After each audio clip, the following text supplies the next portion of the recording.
Hello बच्चों, आज हम लोग पढ़ेंगे इलेक्ट्रिसिटी के बारे में कि इलेक्ट्रिसिटी होता क्या है।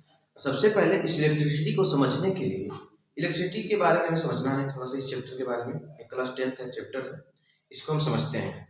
आइए, और इसमें ये भी पढ़ना है हमें कि इलेक्ट्रिक करंट क्या होता है। इसमें पढ़ना है चार्ज के बारे में। तो मैं सबसे पहले ज़्यादा बात ना करते हुए ये बता दूं कि चार्ज क्या होता है। सबसे पहले चार्ज आप समझ लो। चार्ज के बारे में बता दूं आपको सबसे पहले कि चार्ज क्या होता है। देखिए बाबू, चार्ज चार्ज जो होते हैं, चार्ज चार्ज को डिनोट किया जाता है, चार्ज को सूचित किया जाता है क्यू से। किससे? क्यू से। चार्ज को क्यू से डिनोट किया जाता है, चार्ज को क्यू से सूचित किया जाता है। और इस चार्ज को जब क्यू से डिनोट किया जाता है, चार्ज का मतलब होता है बाबू, हिंदी में इसको कहते हैं आवेश। क्या कहते हैं इसको? आवेश कहते हैं। आइए देखिए, चार्ज को हिंदी में कहते हैं आवेश। आवेश कहते हैं। आवेश को ही कैसे डिनोट करते हैं? क्यू से, स्मॉल क्यू से। बात समझ गए? तो हम आवेश के बारे में समझते हैं कि आवेश होता क्या है और चार्ज कहते किसे हैं। चार्ज मैं बता दूंगा आपको कि चार्ज, बस आप ये समझिए कि दो प्रकार के होते हैं। टू टाइप्स के चार्ज होते हैं। चार्ज कितने टाइप्स के होते हैं? दो टाइप्स के होते हैं। ठीक है, चार्ज टू टाइप्स के होते हैं। देखिए, एक होता है पॉजिटिव और एक होता है नेगेटिव। एक होता है पॉजिटिव चार्ज और एक होता है नेगेटिव चार्ज। एक होता है पॉजिटिव चार्ज और दूसरा क्या होता है बाबू? Negative charge. ठीक है, आपसे एक बात कह रहा हूँ कि जैसे इलेक्ट्रोस्टैटिक फोर्स के बारे में थोड़ा सा बता दूं कि इलेक्ट्रोस्टैटिक फोर्स होता क्या है। Electrostatic force is a non contact force. ठीक है, जैसे कि इलेक्ट्रोस्टैटिक फोर्स कभी इस ऐसे भी समझ सकते हैं कि हम कोई भी प्लास्टिक लें या फिर कोई भी कंघी लें, तो ऐसे करते हैं तो यहाँ से किसी पेपर को पकड़ते हैं तो वो से चिपक जाता है, वो भी इलेक्ट्रोस्टैटिक फोर्स है। या फिर इलेक्ट्रोस्टैटिक फोर्स के बारे में बताया, जैसे प्रोटॉन इलेक्ट्रॉन को जिस फोर्स से खींच रहा है अपनी तरफ, वो इलेक्ट्रोस्टैटिक फोर्स है, वो नॉन कॉन्टैक्ट फोर्स। और क्यों अट्रैक्ट करता है मैं थोड़ा सा बता देता हूँ। चार्ज टू टाइप्स के होते हैं, एक होता है पॉजिटिव और एक होता है नेगेटिव। क्या होता है? पॉजिटिव चार्ज और नेगेटिव चार्ज, दो टाइप्स के होते हैं। और इसमें एक प्रॉपर्टी और है कि चार्जेस की बिहेव क्या क्या है, कैसे बिहेव करते हैं। अगर लाइक चार्ज होंगे,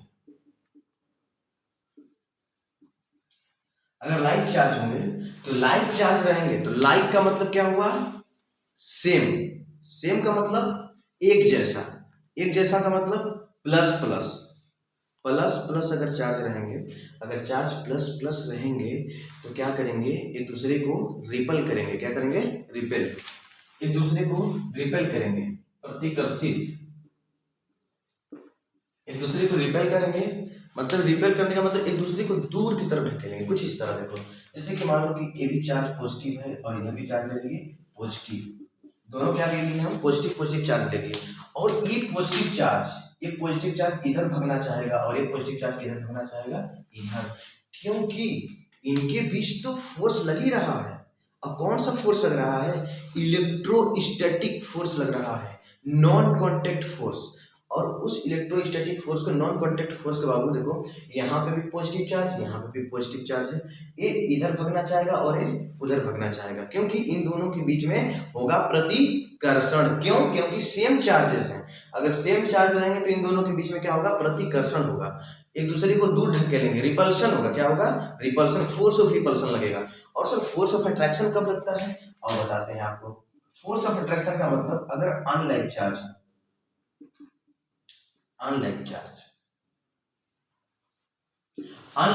होंगे, तो अनलाइक चार्ज क्या करेंगे? एक दूसरे को क्या करेंगे? अट्रैक्ट टू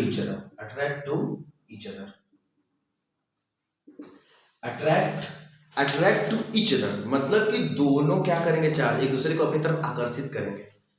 समझ रहे हो? और देखो, अगर मान लो कि हमने लिया एक पॉजिटिव चार्ज और एक लिया हमने नेगेटिव चार्ज। ठीक है, चार्ज कितने प्रकार के होते हैं? दो प्रकार के होते हैं, टू टाइप्स के होते हैं, एक पॉजिटिव और एक नेगेटिव। और इसमें हमने लिया एक पॉजिटिव चार्ज और एक नेगेटिव चार्ज। और दोनों चार्ज सेम है या अलग अलग? बोलो, बताओ, सेम है या अलग अलग? अलग अलग है ना, तो अलग अलग है तो एक दूसरे को अपनी तरफ खींचेंगे, क्या करेंगे, अपनी तरफ अट्रैक्ट करेंगे, अट्रैक्ट टू ईच अदर। ये इधर आना चाहेगा और ये इधर आना चाहेगा।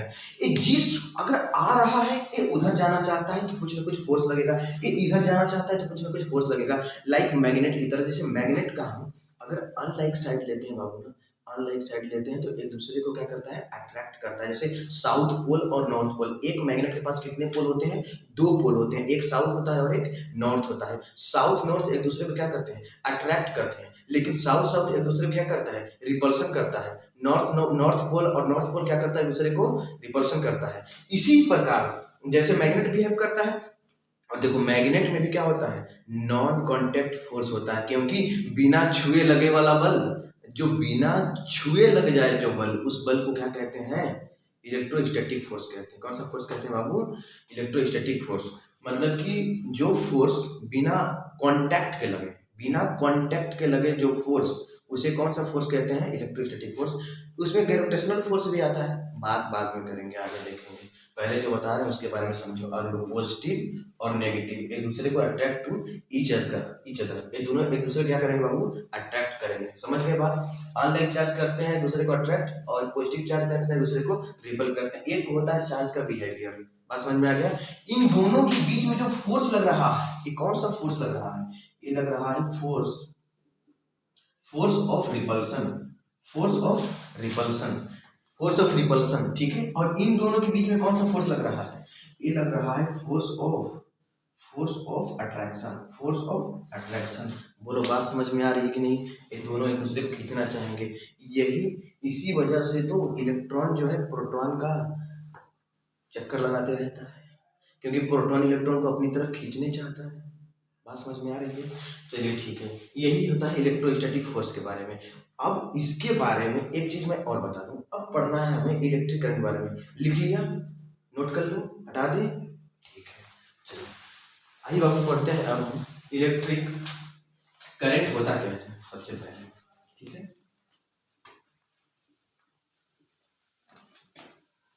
एक और चीज, चलिए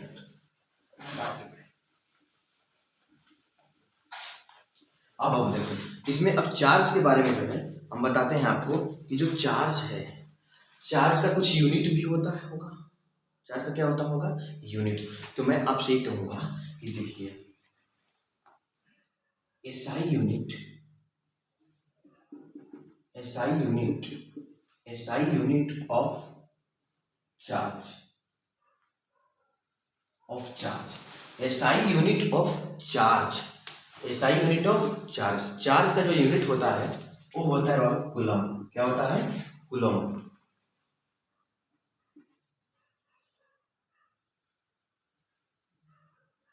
कूलम होता है। कूलम में, कूलम को सी से डिनोट करते हैं, किससे डिनोट करते हैं, सी से डिनोट करते हैं, ठीक है। Coulomb, SI unit of charge क्या होता है बाबू, कूलम होता है। इसको कैसे डिनोट करते हैं, सी से डिनोट करते हैं, ठीक है। और चार्ज क्यू है, ठीक है। बात समझ में आ रही है। और आपको बताते हैं, अब हमारा टॉपिक आ गया है इलेक्ट्रिक करंट। इलेक्ट्रिक करंट की होता क्या है, इलेक्ट्रिक करंट के बारे में आपको बता दूं कि इलेक्ट्रिक करंट क्या होता है, ठीक है। जो इलेक्ट्रिक करंट के बारे में हमें पढ़ना है, इलेक्ट्रिक करंट, इलेक्ट्रिक करंट बाबू। और देखो इलेक्ट्रिक करंट के बारे में पढ़ते हैं कि इलेक्ट्रिक करंट होता क्या है। इलेक्ट्रिक करंट, करंट का मतलब बहाव, किसी चीज का बहना, करंट का मतलब बहाव। वाटर का भी फ्लो होता है, वाटर भी तो फ्लो करता है, ठीक है। तो वाटर का भी करंट होता है, एयर का भी करंट होता है। और लेकिन हमें पढ़ना है किसके करंट के बारे में, इलेक्ट्रिक करंट के बारे में। तुम ये मत सोच लेना कि जो छू दिए करंट को, करंट छू दिए और हमको झटक दिया, उसी को बस करंट कहते हैं, नहीं बाबू। फ्लो ऑफ चार्ज को करंट कहते हैं, चार्ज पर यूनिट टाइम को करंट कहते हैं। बात समझ में आ रही, कुछ इस तरह देखो ध्यान से। वो तो ज़्यादा डिटेल में बात नहीं करना चाहता हूँ, क्लास 12 का टॉपिक है, बहुत डिटेल में बात करेंगे हम लोग कि कंडक्टर में इलेक्ट्रॉन है तो पॉजिटिव की तरफ जाना चाहेगा, और हमें जब एक बैटरी से पोटेंशियल डिफरेंस ऐड करेंगे तब देखेंगे। लेकिन अभी जो है ज़्यादा शॉर्ट में ही बात करेंगे क्लास 10 के टॉपिक के हिसाब से। अब देखिए मैं चार्ज में बता रहा हूँ कि होता क्या है। देखिए जो करंट होता है, इलेक्ट्रिक करंट, इलेक्ट्रिक करंट होता क्या है, इलेक्ट्रिक करंट का मतलब होता है flow flow of charge, flow of charge, flow of charge in a metal, in a metal conductor, conductor wire, flow of charge in a metal conductor wire, ठीक है। ये हमारा क्या होता है, is current, is electric current, यही होता है। चार्ज के फ्लो को ही करंट कहते हैं। चार्ज को क्या कहते हैं, चार्ज के फ्लो को क्या कहते हैं, करंट कहते हैं। आप कभी ये मत समझ लेना बाबू कि इलेक्ट्रिक करंट के बारे में कि करंट ही बहता होगा, ठीक है आप सही कह रहे हो, लेकिन फ्लो होता है चार्ज, चार्ज का फ्लो होता है, ठीक है। चार्ज के फ्लो को हम क्या कहते हैं, करंट कहते हैं, इलेक्ट्रिक करंट होता है। और कुछ इस तरह का बाबू, इस इलेक्ट्रिक करंट का जो हमारे पास फॉर्मूला आ जाएगा, ऐसे मैं इलेक्ट्रिक करंट का लिखूं तो देखो, electric current, electric current is equal to होता है आपका, electric current is equal to आपका हो जाएगा charge per unit time, charge per unit time होगा बाबू, क्या होगा, charge per unit time, charge per unit time, electric current is equal to charge per unit time, ये होगा आपका फॉर्मूला, ठीक है। और जहां आपका ये जो इलेक्ट्रिक करंट है, इलेक्ट्रिक करंट को हम डिनोट करते हैं आई से, कैसे डिनोट करते हैं, आई से इलेक्ट्रिक करंट को, और चार्ज को कैसे डिनोट करते हैं, क्यू से, हमने देख रखा है। और टाइम को कैसे डिनोट करते हैं, टाइम को कैसे डिनोट करते हैं, स्मॉल टी से, स्मॉल टी से, ठीक है। तो हमारे पास जो फॉर्मूला बनेगा बाबू कुछ इस तरह बनेगा, देखो I is equal to Q by T, I is equal to Q by T, I is equal to Q by T, I is equal to Q by T, ठीक है। ये याद रखना formula, electric current is equal to charge per unit time, I is equal to Q by T. और एक बात और, अब यहाँ से करंट के बारे में कुछ छोटे छोटे पॉइंट्स हैं जो बात करते हैं हम। आइए देखिए, सबसे पहले ये जो करंट है, करंट, अब इसके करंट के बारे में बात कर लेते हैं कि इसका करंट का एसआई यूनिट क्या होता है। देखिए star point, SI unit, SI unit of current, SI unit of जो करंट होता है, एसआई यूनिट करंट होता है वो होता है एम्पियर। क्या होता है, एम्पियर। इसको कैपिटल ए से डिनोट करते हैं। एसआई यूनिट ऑफ करंट क्या होता है, एम्पियर। इसको कैपिटल ए से डिनोट करते हैं, एम्पियर। धारा का, एसआई यूनिट ऑफ करंट क्या होता है, एम्पियर। धारा का मात्रक क्या होता है, एम्पियर। यहाँ पे आप हिंदी में नोट कर सकते हो कि धारा का एसआई मात्रक, धारा का एसआई मात्रक, धारा का एसआई मात्रक क्या होता है बाबू, एम्पियर होता है। क्या होता है, एम्पियर, एम्पियर होता है। और एम्पियर को कैसे डिनोट करते हैं, कैपिटल ए से। इज दैट क्लियर, इसमें किसी को डाउट बाबू, कोई दिक्कत नहीं है, चलिए ठीक है। अब सुनिए जरा ध्यान से, मैं आपको बता रहा हूँ। ये हटा दें, ठीक है हटा देना, ओके इसे हटा देते हैं, नोट कर लिया, कर लिया, ठीक है। अब आपको ये बात पता चल चुकी है, आपको एक बात पता चल चुकी है कि SI unit of current, SI unit of current क्या होता है, एम्पियर होता है। तो मैं एक बात यहाँ से और एक और बात कह सकता हूँ यहाँ से कि जब एसआई यूनिट ऑफ करंट होता है एम्पियर, क्या होता है, एम्पियर, तो एसआई यूनिट ऑफ चार्ज क्या होता है, कूलम। अब बटा टाइम का यूनिट क्या होता है, सेकेंड। क्या होता है, सेकेंड। तो मैं कह सकता हूं कि यूनिट ऑफ, देखना ध्यान से मेरी बातों को मैं क्या कहने वाला हूं अभी, कि unit of current, unit of current is equal to unit of charge, unit of charge divide by unit of charge divide by unit of time, unit of time. देखो बाबू, unit of charge is equal to unit of current is equal to unit of charge upon unit of time, ठीक है। कुछ इस तरह देखो, क्या unit of current आपको पता है क्या होता है, क्या होता है बाबू, एम्पियर। एम्पियर होता है कि नहीं होता है, ठीक है। बात यूनिट ऑफ चार्ज क्या होता है, कूलम। क्या होता है, कूलम, कूलम को किससे लिखते हैं, सी से लिखते हैं।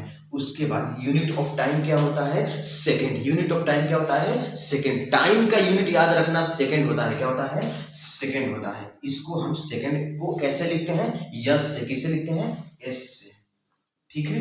तो A is equal to C by S, मतलब कि 1 ampere is equal to 1 coulomb upon 1 second. 1 ampere is equal to 1 coulomb upon 1 second. क्या हम ये कह सकते हैं, इसमें कोई दिक्कत, कोई समस्या नहीं है। हटा दें, हटा देते हैं, ठीक है। बात समझ में आ रही है पूरी बात, ठीक है, चलो ठीक है, हटा देते हैं।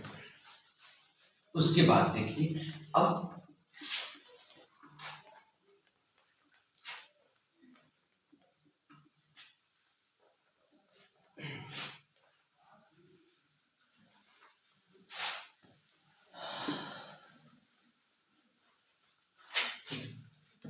हमें तो फॉर्मूला पता ही कि I equal to Q by T. तो अभी क्या है कि मान लीजिए आपके पास, मैंने कहा एक क्वेश्चन, एक छोटा सा बस न्यूमेरिकल्स है, बस छोटा सा फिजिक्स पढ़ा रहे हैं तो न्यूमेरिकल्स तो आना जरूरी है ना बाबू, अब बिना न्यूमेरिकल्स तो कोई फिजिक्स होने वाला नहीं है। तो इसलिए मैं आपसे एक बात कहना चाहता हूँ कि छोटा सा न्यूमेरिकल्स देखते हैं कि वो है क्या आपके सामने, देखते हैं। जैसे ले लीजिए, हम मान लीजिए एक छोटा सा न्यूमेरिकल्स ले लें, एग्जाम्पल ही कह लीजिए, कुछ नहीं है। क्यू की वैल्यू मान लो कितना है, 4 कूलम। क्यू की वैल्यू 4 कूलम है, और ठीक है, अब टाइम कह रहा है 2 सेकेंड। टाइम कितना दे दिया, 2 सेकेंड। तो पूछ रहा है कि 2 सेकेंड में 4 कूलम का चार्ज कितना करंट फ्लो करेगा, कितना करंट फ्लो करेगा। तो हमें क्या फाइंड करना है बाबू, I is equal to Y. तो क्या लगा रहे फॉर्मूला, फॉर्मूला क्या लगाओगे, I is equal to Q by T. I is equal to Q by T. Q कितना दिया हुआ है, 4 डिवाइड बाई 2। अब यूनिट रखना जरूरी नहीं है, तो समझ ही गए हो ना, ठीक है। 4/2 कितना हो जाएगा बताओ, 2 एम्पियर। कितना एम्पियर, 2 एम्पियर, ठीक है। I इक्वल टू कितना हो जाएगा, 2 एम्पियर। इज दैट क्लियर, बात समझ में आ रही है, ठीक है, ठीक है। अब आते हैं नेक्स्ट क्वेश्चन की तरफ, अब आते हैं हम नेक्स्ट क्वेश्चन की तरफ, ठीक है। आप इसे नोट कर लीजिए, नोट कर लीजिए। आइए बाबू देखिए, इस क्वेश्चन को समझते हैं कि ये क्वेश्चन जो है, इस क्वेश्चन से समझते हैं कि क्वेश्चन क्या क्या है। अब से क्वेश्चन क्या है कि an electric bulb draws a current of 0.25 ampere for 20 minutes, calculate the amount of electric charge, calculate the amount of electric charge that flows through the circuit. मतलब कि हमें amount of electric charge calculate करना है। आप pause करके एक बार कोशिश कर लो, देख लो आपसे हो रहा है, ठीक है, कर लिया। अब हम करते हैं, और देखो ध्यान से, मैं कह रहा हूं कि हमें क्या दिया हुआ है पहले देखेंगे। इस क्वेश्चन के सॉल्यूशन में कोई भी क्वेश्चन आपको न्यूमेरिकल्स मिले तो आप सबसे पहले देखा करो कि क्या दिया है और क्या आपसे पूछा है। आइए देखिए क्या दिया है आपको, दिया हुआ है आई इलेक्ट्रिक करंट बहुत, देखो 0.25 एम्पियर दिया हुआ है। यहाँ पे करंट आपको दे रखा है, कितना दिया है, 0.25 एम्पियर। देख के ही पता चल रहा है कि 0.25 जो एम्पियर है वो क्या है हमारे पास, करंट। क्यों हम कह रहे हैं करंट इसको, क्योंकि इसकी यूनिट क्या है, एम्पियर। यहाँ पे ए लगा हुआ है तो इसलिए हम इसे क्या कहेंगे कि ये जो है करंट है, क्या है, करंट है, ठीक है। फॉर 20 मिनट्स, लेकिन टाइम जो दिया हुआ है बाबू, टाइम कितना दिया है आपको, टाइम दिया है 20 मिनट। कितना मिनट, 20 मिनट। अरे 20 मिनट, 20 मिनट टाइम दिया है और 0.25 एम्पियर दिया है करंट, समझ रहे हैं। आपको निकालना क्या है, क्यू।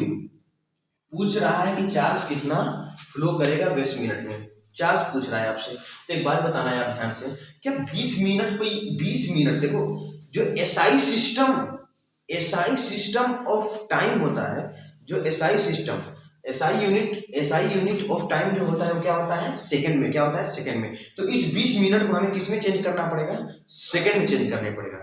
और सेकंड में चेंज करने के लिए कुछ इस तरह से, आप एक बार बताइए, कन्वर्जन तो आप जानते ही होंगे, बताओ यार। 60 मिनट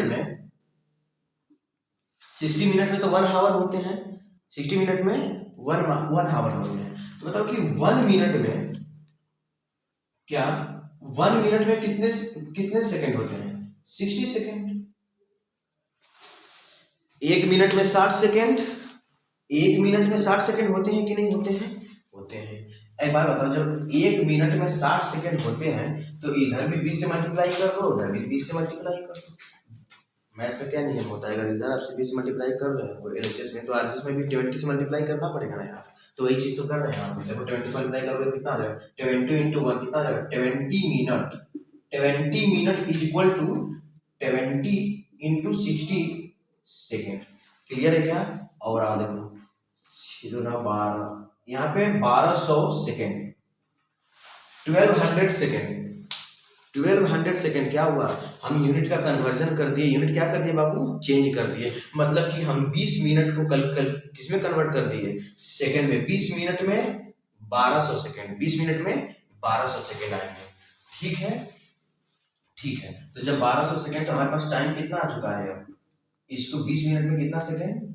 1200 सेकेंड। तो जब 1200 सेकेंड आ गया टाइम हमारे पास, तो हमें क्या निकालना है? क्यू निकालना है। तो फॉर्मूला हमारे पास क्या होता है? I is equal to Q by T. I is equal to Q by T. तो यहां से हमें फाइंड क्या करना है? क्यू। तो देखो यहाँ पे आई टी डिवाइड में है, इधर है तो मल्टीप्लाई में, तो हम क्या कह सकते हैं कि I into T is equal to Q. ठीक है। और आई की वैल्यू कितनी दी है? 0.25। 0.25 मल्टीप्लाइड बाई टाइम कितना है? टाइम कितना दिया हुआ है? 1200। याद रखना, हमें 20 मिनट से मल्टीप्लाई मत कर देना। कभी मिनट में दिया हो टाइम, चाहे घंटा में टाइम दिया हो, समझ रहे हो ना? आपको सेकंड में चेंज करना पड़ेगा। ठीक है। आइए देखिए, उसके बाद यहाँ पे क्यू हो गया।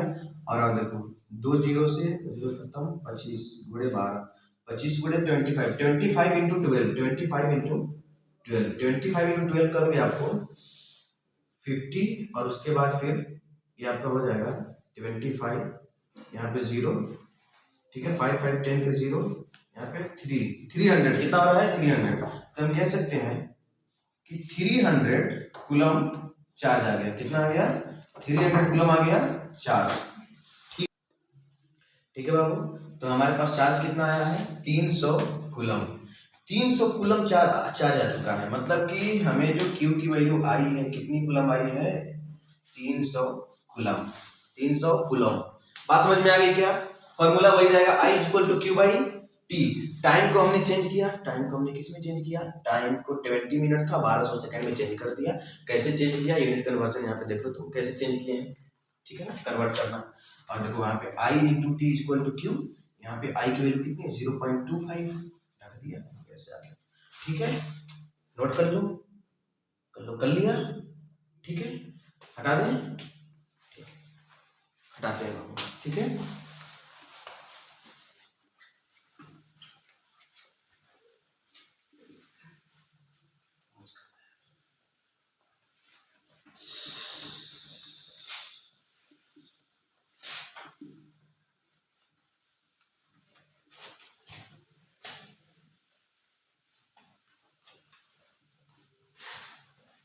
चलिए बाबू, आइए देखिए अब हमें क्या काम करना है।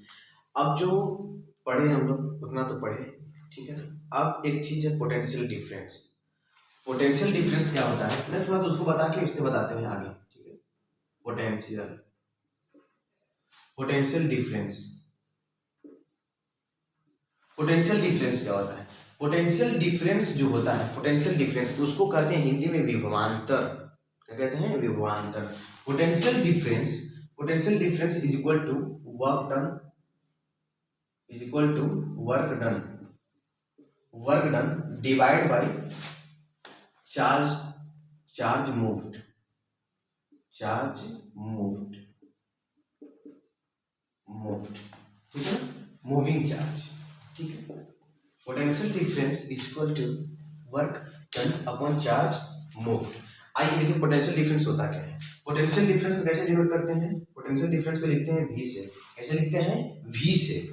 और वर्क डन को किससे लिखते हैं? वर्क डन को W से। किससे लिखते हैं बबुआ? W से। चार्ज को किससे लिखते हैं? चार्ज के तो बारे में पता है ना, Q से। तो फॉर्मूला हमारे पास क्या बनेगा? V is equal to W by Q। V is equal to W by Q। V equal to W by Q. एक और स्टार्ट पॉइंट यहाँ पे ध्यान रखना है आप, देखो जो SI यूनिट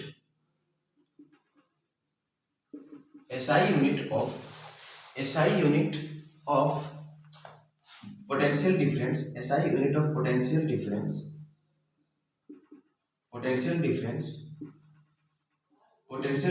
होता है, SI unit of potential difference क्या होता है, वोल्ट होता है, वोल्ट। इसको कैसे डिनोट करते हैं, V से। SI unit of potential difference क्या होता है, वोल्ट। इसको कैसे डिनोट करते हैं, V से डिनोट करते हैं। ठीक है, अच्छा ठीक है। वर्क का यूनिट क्या होता है, SI यूनिट ऑफ वर्क,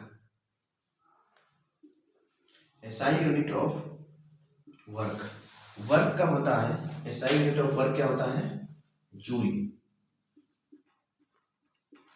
देख लो, SI यूनिट ऑफ वर्क क्या होगा बाबू, जूल।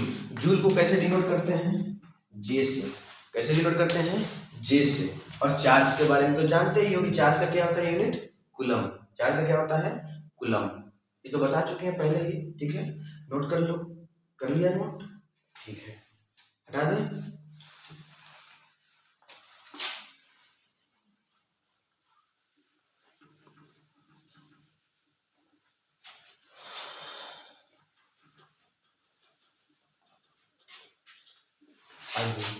अब हम देखते हैं जो हमारा अगला टॉपिक होगा। अगला टॉपिक है ओम्स लॉ क्या होता है। आइए ओम्स लॉ के बारे में थोड़ा समझा देते हैं कि ओम्स लॉ होता क्या है।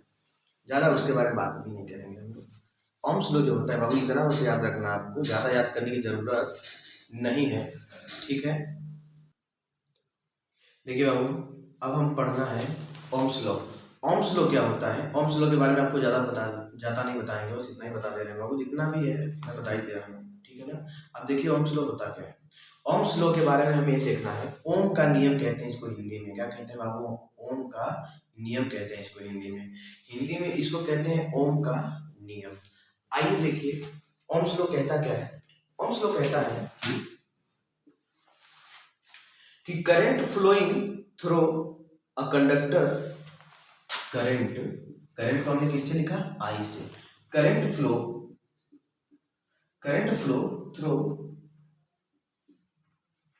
Through a conductor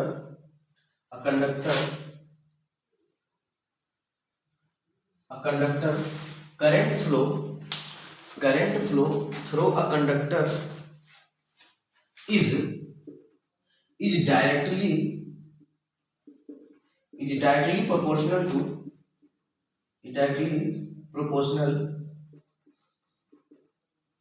is directly proportional to potential difference,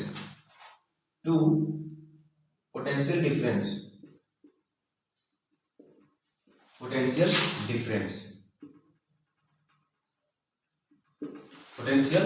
difference, ठीक है। मतलब कि current flow through a conductor is directly proportional to the potential difference. इसका मतलब क्या है, ओम्स लॉ बस इतना ही होता है, इससे ज्यादा सोचना भी मत, दिमाग भी ज्यादा मत लगाना, ठीक है। और कंडक्टर क्या होता है, इंसुलेटर क्या होता है, ये भी बता देते हैं तुम्हें शॉर्ट फॉर्म। और देखो कंडक्टर का मतलब क्या होता है। अब देखो कंडक्टर जो होता है उसके बाद मैं बता रहा हूँ, अभी मैं ओम्स लॉ को बताऊंगा, लेकिन उसके पहले थोड़ा सा देख लो कि कंडक्टर के बारे में थोड़ा बता देता हूँ। कंडक्टर जो है, कंडक्टर और एक होता है इंसुलेटर,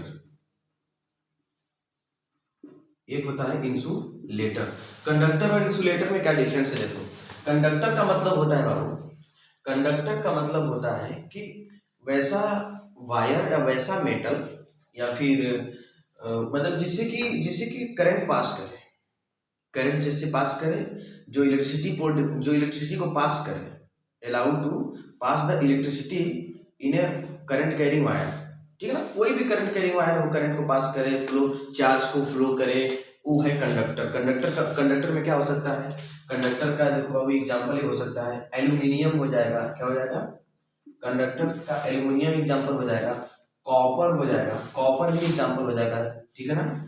और कॉपर, एल्यूमिनियम और आयरन भी हो जाएगा, क्या हो जाएगा, आयरन। मतलब कि इटीसी। कंडक्टर का मतलब वह है कि जिससे करंट फ्लो होगा, तो कहोगे आयरन में, सुन लो बच्चों, लाइन में सटा लेना तार ना। जब क्या है कि जो तुम्हारे पास लोहा का कोई भी ऑब्जेक्ट होगा ना, फेरस का मतलब आयरन का, तुम उसको पकड़ के छूना, देखना करंट मार रहा है कि नहीं। मार दिया समझो कंडक्टर, नहीं मारा तो कंडक्टर नहीं है, समझ गया ना। ठीक है, बाकी तुम देखते रहना, हमें उतना ज्यादा नहीं पता। ठीक है, देखो इंसुलेटर के बारे में बात करते हैं बाबू, ठीक है। छूना मत देखा, नहीं तो सट जाओगे। देखो इंसुलेटर, इंसुलेटर क्या होता है? इंसुलेटर वैसा ऑब्जेक्ट होता है, वैसा मटेरियल होता है इंसुलेटर, जिससे कि करंट इलेक्ट्रिक करंट पास ही नहीं करता, इलेक्ट्रिसिटी पास नहीं करती है, उसको हम क्या कहते हैं? जिससे इलेक्ट्रिसिटी पास ना करे उसे हम क्या कहते हैं? Insulator. Insulator in the sense, देखो ध्यान से, इंसुलेटर का मतलब एग्जांपल क्या क्या हो सकता है? लकड़ी, समझ रहे? वुड, प्लास्टिक ले लो, प्लास्टिक कहीं देखते हो कि घर में तार खींचा जाता है तो वहां से प्लास्टिक का टेप और प्लास्टिक से लपेट दिया जाता है। क्यों लपेटा जाता है? क्यों लपेटा जाता है? क्योंकि प्लास्टिक एक इंसुलेटर है, इंसुलेटर में करंट नहीं उतरता है। कोनो तार है एल्युमिनियम का, वगैरह जाके छू लो तो पता चल जाएगा तुम्हें तुरंत ही, कंडक्टर एक इंसुलेटर। ठीक है, जब करंट मार रहा है ससुरा हो जाएगा तुम्हारा कंडक्टर, और जब नहीं मार रहा है क्या होगा? इंसुलेटर।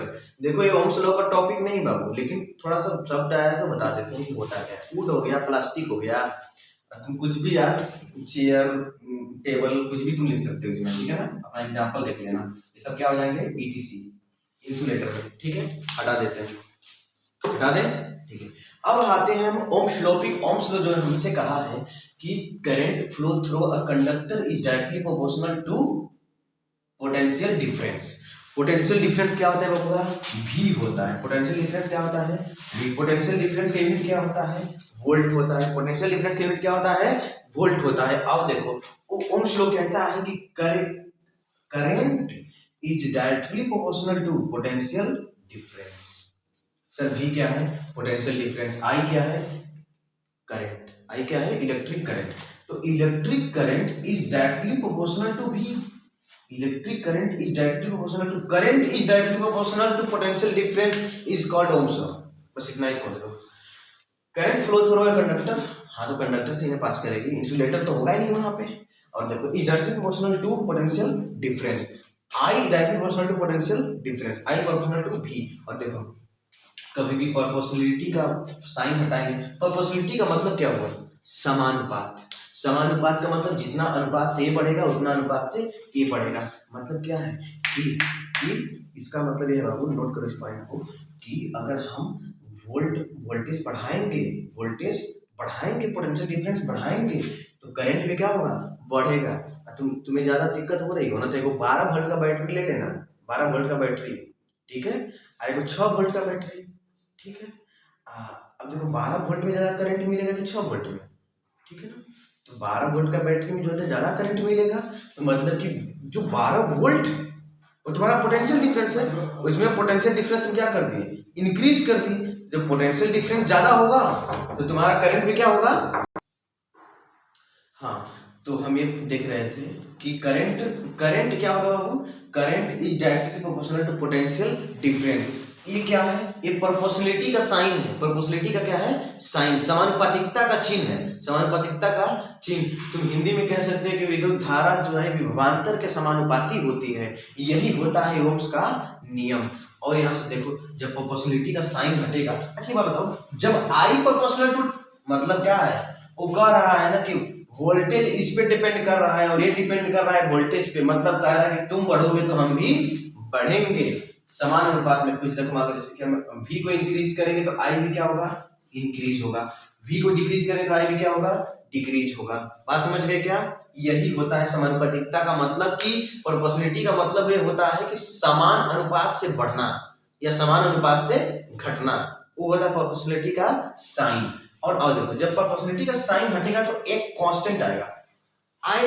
एक मिनट, जब I is directly proportional to V है तो हम कह सकते हैं कि V is directly proportional to I।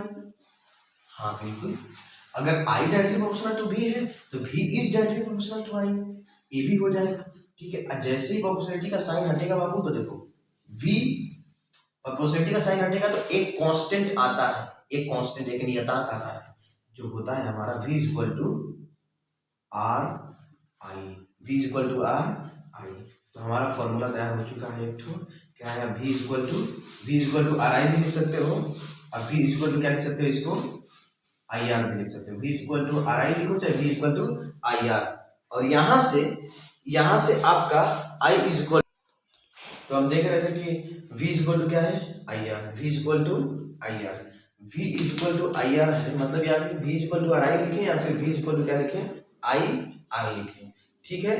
और इसमें सबसे पहले हमें क्या करना है, आइए देखिए यहाँ से क्या करंट फाइंड कर सकते हैं, क्या हम इसे ऐसे लिख सकते हैं, तो वो v इक्वल टू क्या है, I R, v equal to क्या है, I R, v equal to I R, तो क्या हम i इक्वल टू लिख सकते हैं v by R, i equal to क्या लिखेंगे, v by R, i equal to क्या जाएगा, v by are.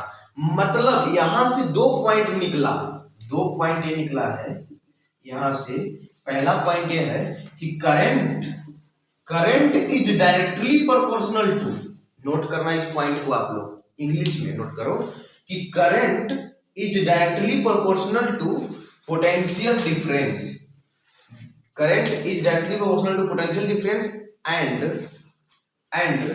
Current is inversely proportional, current is inversely proportional to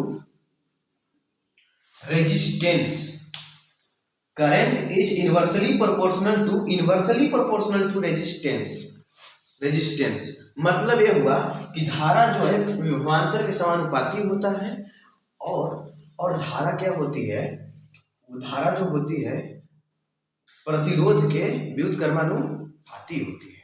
बात समझ में आ गई, ठीक है। मतलब यह है कि अगर a बढ़ेगा, देखो a बढ़ेगा तो a बढ़ेगा, ये तो तय है, लेकिन अगर करंट कब बढ़ेगा, जब रेजिस्टेंस क्या होगा, कम, रेजिस्टेंस कम होगा तो करंट बढ़ेगा, और करंट रेजिस्टेंस बढ़ाएंगे तो करंट क्या होगा, कम। आप कभी देखे होंगे, कभी किसी वायर में ऐसे लगा होता है, यहाँ पे रेजिस्टेंस R होता है, क्या होता है, R होता है, तो ये जो रेजिस्टेंस R वायर है बाबू ना, ये क्या है, R जो है, इस रेजिस्टेंस में जो R है, ये R क्या है, रेजिस्टेंस है इस वायर में, तो इसी रेजिस्टेंस को अगर हम बढ़ाएंगे तो करंट क्या मिलेगा, कम। रेजिस्टेंस क्यों लगाया जाता है, क्योंकि मान लो कभी यहाँ पे कोई इलेक्ट्रिक बल्ब है, क्या इलेक्ट्रिक बल्ब, इसको जलाना है, इलेक्ट्रिक बल्ब को जलाने के लिए किसी बैटरी से कनेक्ट करते हैं हम लोग, ठीक है, किसी बैटरी से कनेक्ट कर देते हैं, ठीक है। अगर इसकी औकातें हैं 3 वोल्ट तक की, मान लो इसकी औकात है 3 वोल्ट तक की, और यहाँ से हम दे दिए 12 वोल्ट का पोटेंशियल डिफरेंस दे दिए, औकात है 3 वोल्ट की, तो बताओ कि वो तो फ्यूज ना हो जाएगा जी, इसीलिए फ्यूज ना हो इसलिए हमें रेजिस्टेंस का यूज करना पड़ता है, रेजिस्टेंस लगाएंगे, क्योंकि यहाँ से करंट तो बहुत तगड़ा जाएगा, लेकिन इस रेजिस्टेंस से होते होते करंट क्या हो जाएगा, कम हो जाएगा। इसका इसीलिए नाम हिंदी में प्रतिरोध है, क्योंकि करंट का क्या करता है, विरोध करता है। बात समझ गए। उसके बाद देखो बाबू, रेजिस्टेंस का मतलब है कि करंट का क्या करना, अपोज करना, करंट को क्या करता है, अपोज करता है। करंट जिधर डायरेक्शन में जाना चाहता है उसको जाने से क्या करता है, धीमा कर देता है, रोक देता है, उन जितनी स्पीड से करंट को जाना है उतनी स्पीड से जाने नहीं देता। बात समझ में आ रही है मेरी, ठीक है, ठीक है, चलिए हटा दें, ठीक है। देखिए बाबू, इसमें जो है, ये समझ गए मेरी बात कि रेजिस्टेंस का यूज क्यों होता है, ठीक है। अब सुनिए एक बात, अब इसको हटा देंगे, लेकिन इधर देखिए, सबसे पहले आप एक बात ये है कि जो रेजिस्टेंस है इसका नाम क्या है, आर को, आर को क्या कहते हैं, रेजिस्टेंस, आर को कहते हैं रेजिस्टेंस, रेजिस्टेंस कहते हैं, आर को क्या कहते हैं, रेजिस्टेंस। रेजिस्टेंस को हिंदी में क्या कहते हैं, प्रतिरोध, क्या कहते हैं, प्रतिरोध। और एक और बात कि SI unit of resistance, SI unit of resist, star point है, नोट करना है, SI यूनिट ऑफ रेजिस्टेंस,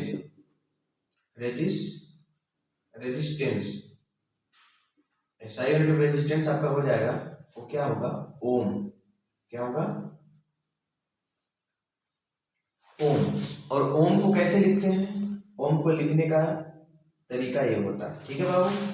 ओम को कैसे डिनोट करते हैं, ऐसे, ठीक है ना, एक ओम को ऐसे लिखते हैं। मतलब कि SI यूनिट ऑफ रेजिस्टेंस क्या होता है, ओम होता है। क्या होता है? ओम। तो एक बात बताना है कि ये भी तो जान रहे हैं ना कि आई इज इक्वल टू क्या होता है? V by R. I is equal to क्या होता है? V by R. तो यहाँ पे हम लिख सकते हैं कि ampere is equal to volt, ampere is equal to volt बटा में ओम। ठीक है, तो 1 ampere is equal to 1 volt बटा में 1 ओम। क्लियर है क्या? क्लियर है क्या? कोई डाउट वाली बात नहीं है। तो देखिए बाबू, अभी हम लोग ओम्स लॉ देखे। अब ओम्स लॉ के बाद हम क्या है कि जो बोले अभी तक समझ में आया। अब नेक्स्ट वीडियो में हम लोग देखेंगे कि पैरेलल कॉम्बिनेशन क्या है, सीरीज कॉम्बिनेशन क्या है और रेजिस्टिविटी क्या है। बस वो आपका सेकंड लेक्चर में आपका ये चैप्टर खत्म हो जाएगा, एक फर्स्ट लेक्चर। ठीक है।